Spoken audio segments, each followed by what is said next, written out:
Ka-good news, ngayon ay araw ng kagitingan.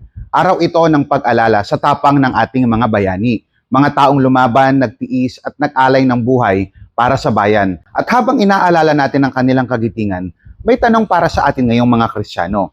Ano ba talaga ang tunay na kagitingan ayon sa pananampalataya?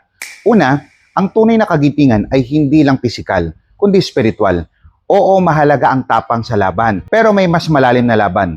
Laban sa kasalanan, laban sa takot, at laban sa sarili. Sa 1 Corinthians chapter 16, verse 13 ang sabi, manatili kayong matatag sa pananampalataya, magpakatapang kayo. Mga ka-good news, hindi lang sa digmaan kailangan ng tapang, pati sa pamumuhay bilang isang Kristiyano.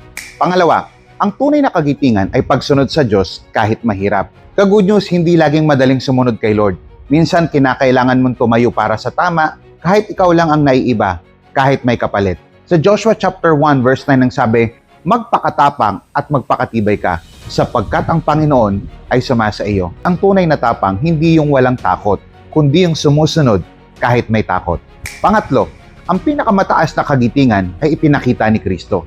Mga ka-good news sa lahat ng bayani, si Jesus ang ultimate example.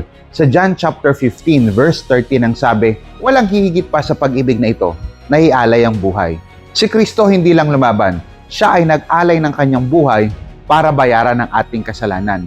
Hindi lang para sa bayan, kundi para sa kaligtasan ng mundo. So ano ang tunay na kagitingan? Hindi lang tapang sa laban, kundi tapang sa pananampalataya at pagsunod sa Diyos. At higit sa lahat, makikita ito kay Kristo. So ka-good news ngayong araw ng kagitingan, tanungin mo ang sarili mo, matapang ba akong tumatayo sa katotohanan? Sumusunod ba ako sa Diyos kahit mahirap? Sa 2 Timothy chapter 1 verse 7 ang sabi, hindi tayo binigyan ng spirito ng takot. Tandaan, true courage is not just dying for something. It is living for Christ every day. What are your thoughts? I-type mo sa comment section. Pag-usapan natin.